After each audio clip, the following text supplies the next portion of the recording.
৪৭তম ASEAN সম্মেলন উপলক্ষে Malaysia সফরে এসে দক্ষিণ পূর্ব এশিয়ার ৪ দেশের সাথে বাণিজ্য চুক্তি করেছেন ট্রাম্প। এমনকি চায়নার প্রেসিডেন্ট শি জিনপিং এর সাথে ট্রাম্পের বৈঠকের আগে বাণিজ্য ইস্যুতে একমত হয়েছে ওয়াশিংটন এবং বেইজিং, যেখানে চায়নার সাথে শুল্ক যুদ্ধ কাটিয়ে রপ্তানি নিয়ন্ত্রণে সমঝোতার ইঙ্গিত আসছে। কুয়ালালামপুরে অনুষ্ঠিত আসিয়ান শীর্ষ সম্মেলনের পার্শ্ব বৈঠকে উভয় পক্ষের শীর্ষ কর্মকর্তাদের মধ্যে এ সমঝোতা হয়। আমেরিকার অর্থমন্ত্রী বলেন, দুই দেশের কর্মকর্তারা গঠনমূলক আলোচনা করেছেন এবং শুল্কের দ্বন্দ্ব এড়ানো সম্ভব হয়েছে। চূড়ান্ত সিদ্ধান্ত নির্ধারণে দুই নেতা বৈঠকে অংশ নেবেন। চায়নার পক্ষ থেকেও সমঝোতার কথা জানানো হয়।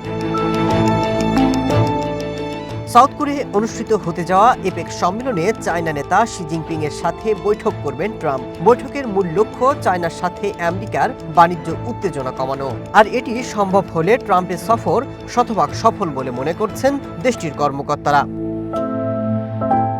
এরই মধ্যে জাপানের উদ্দেশ্যে রওনা দিয়েছেন ট্রাম্প। মঙ্গলবার তিনি জাপানের নতুন প্রধানমন্ত্রী সানায়ে তাকচির সাথে বৈঠক করবেন। বুধবার ট্রাম্প যাবেন সাউথ কোরিয়ার বন্দরনগরী বুসানে, যেখানে তিনি এপেক সম্মেলনে অংশ নেবেন এবং দেশটির প্রেসিডেন্ট লি জে মিয়ং এর সাথে বৈঠক করবেন। এরপর বৃহস্পতিবার ট্রাম্প এবং শি জিনপিং এর মধ্যে বৈঠক অনুষ্ঠিত হবে। Masud Rana, one international desk.